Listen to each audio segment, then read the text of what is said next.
Саламатсыздар ма? Мен Қуатов Ғазиз нөмірі 13-ші гимназиясының 3-ші Б сыныбында оқимын. Менің аты-жөнім Кәрім Көшербай. Мен номер 13-ші гимназиясының 3-ші Б сыныбында оқимын. Ғылыми жобаның тақырыбы Әбіш Кекілбаевтың «Бес оқ жейде» шығармасындағы ұлттық құндылықтар. Зерттеудің мақсаты халқымыздың әдет-ғұрып пен дәстүрін, тарихын біліп, оны қастерлеп, бүгініміз бен келешегіміздің нәрлі қайнарына айналдыру. Оны дәріптеу және сақтау. Зерттеудің міндеті Әбіш Кекілбаевтың «Бес оқ жейде» әңгімесін талдай отырып, ондағы қазақтың ұлттық салт дәстүрлеріне, наным сенімдеріне сипаттама беру. Әбіш Кекілбайұлы 1939 жылы 6 желтоқсан күні Маңғыстау облысы, Маңғыстау ауданы Оңды ауылында дүниеге келген. Адға атасы Жаңайұлы Қожаназар білікті, беделді, дәулетті адам болған. Әкесі Кекілбай Қоқымұлы екінші дүниежүзілік соғыста ерлікпен қаза тапқан. Анасы Айсәуле Жұмабайқызы дәулетті бидің отбасында дүниеге келген. Ғылыми жобада Әбіш Кекілбаевтың «Бес оқ жейде» хикаяты туралы айтылады. Ол хикаят алғаш рет 1970 жылы Жұлдыз журналында жарияланған. Хикаятта ата-бабаларымыз ұстанған салт-дәстүр, әдет-ғұрыптарды өмір шындығымен нақты байланыстыра отырып, шынайы да әдемі суреттейді. Сонымен қатар ел мен жер, ата мен бала, бабалар аманаты, құрдастық, нағаш-жиендік қарым-қатынас, бала асырап алу сияқты мәселелер сөз болады. Хикаят кейіпкерлері Сырабалдылы Тілеу, әйелі Зейнеп, досы Күдері, Зейнептің жеңгесі Жаңыл. Бас кейіпкердің прототипі болған Әбіш Кекілбайұлының көршісі Тақыш Ұста. «Бес оқ жейде» әңгімесінде Өтеу отбағы туралы айтылады. Өтеудің өзі 7 баласы болып, 7-еуде қайтыс болады. Інісі Ақпан өзінің баласын апарып береді. Атын Сақтап деп қояды. Сақтап Ділмар болады. Абайламай ел ақтап жүргенде бір бақсыға тілі тиіп, қадырғысқа ұшырап, баласы тұрмайды. 60 жасында нәрестелі болады. Нәрестені қырық қазанның астынан өткізіп, қырға елге еміздіріп, жаңа күшіктеген қызыл иттің бауырына тастап, атын Сырттан деп қояды. Сырттан баласыз болады. Ол көрші ауылдан әкесі Сәбиді ап бауырына салады. Оның атын Ұстабалды деп қояды. Ұстабалды да баласыз болады. Ол қайын жұртының баласын асырап алып, атын Тілеу деп қояды. Тілеу балалы болады. Баласының атын Тілебалды деп қояды. Бірақ Тілебалды соғыста қайтыс болады. Содан кейін баласыз болып қалады. Ол қайын жұртының баласын асырап алып, атын Тұяқ деп қояды. Қазақ салтына орай бала асырап алушы әдетте той жасап, ер бала болса асық жілік, қыз бала асырап алатын болса, тоқпан жілік ұстауға тұқпан істеген. Баланың қолына жілік ұстату олардың көпшілік алдындағы анты, уәдесі іспетті болған. Жұрт алдында балаға жілік ұстату арқылы екі жақта бала алу, бала беру ісіне ризашылығын танытқан. Әңгіменің негізгі тақырыбы ұрпақ жалғастығы.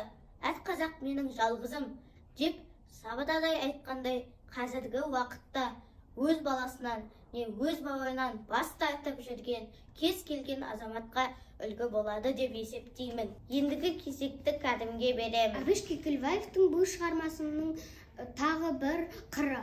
Бұл қазақтың ұмытылып бара жатқан салт дәстүрін, ырым-тыйымдарын кейінгі ұрпаққа мұра етіп қалдыру. Ата-бабамыз ерте кезден 12 жілік, 30 омыртқа, 40 қабырғаны мөлшерлейтін болған. Осы жіліктің әр мүшесін үйге келген қонаққа берген. Егер сол қонақ өзіне сыбағасына ауыз тимесе, сол қонақ үй иесіне қатты өкпелеп кететін болған. Мынау басты ең жоғары табаққа саласың. Басты ақсақалдарға берген. Мынау жақты үлкендердің табағына салады. Ең сыйлы жілік жамбас. Жамбасты құда-құдағайлардың табағына салады. Мынау жауырын. Жауырынды үлкендердің табағына салады. Мынау кәрі жілік. Кәрі жілікті орта жасқа жетпеген ерлерге береді. Мынау ортан жілік. Ортан жілікті ер адамдардың табағына салады. Мынау тоқпан жілік. Тоқпан жілікті жастардың табағына салады. Мынау асығы жілік. Асығы жілікті қыз қырқынның табағына салады. Құйрықбай мен бауырды қиялап, бар табаққа жеткізесің. Он сүбек қабырғаны жоғары 4 табаққа, 6-ауын 2 жауырынға, 4-еуін 2 асық жілікке үстейсің. Қалған 8 жілікке 2-2-ден болғаны қабырға қосасың.